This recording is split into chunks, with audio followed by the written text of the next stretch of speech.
ভাই রে ভাই, কোয়েল পাখি কিনে আমি খাইছি ধরা, মানে এই ধরা সেই ধরা না, সেটা হচ্ছে লসের মুখে একটু পড়ে গেছি। সেটা সেটা হচ্ছে, আমি আপনাদেরকে বলতেছি, আমি হচ্ছে 15 দিনের বাচ্চা কিনছিলাম কোয়েল পাখি।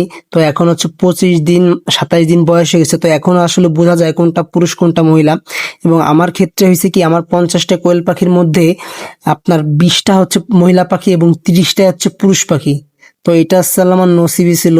মানে কি করার, আর কিছু করার নাই। তো যাই হোক, কপালে যা আছে সেটা নিয়ে শুরু করতে হবে। তো আমার খামারে হচ্ছে 50টা গোল পাখি আছে।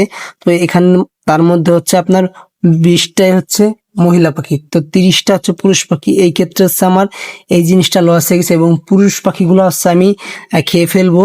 এবং মহিলা পাখি যেগুলো আছে এইগুলা দিয়ে হচ্ছে আমি ডিম সংগ্রহ করে আমার ইনকিউবেটর থেকে বাচ্চা ফুটাবো।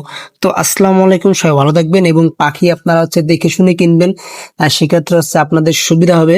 আপনারা হচ্ছে বড় পাখি কিনবেন, যা হচ্ছে একদম নতুন করে শুরু করতে চাইতেছেন, তাদের উদ্দেশ্যে আমি এইটুকু বলতে পারি যে আপনারা হচ্ছে বড় পাখি কিনবেন। আহ একদম 27 থেকে আপনার 30 দিনের আহ বয়সের পাখিগুলা। তাহলে হচ্ছে আপনি বুঝতে পারবেন আসলে কোনটা পুরুষ পাখি আর কোনটা মহিলা পাখি। তো বিষয়টি আপনাদেরকে বোঝাতে পারছি। তো সবাই ভালো থাকবেন, সুস্থ থাকবেন। আসসালামু আলাইকুম।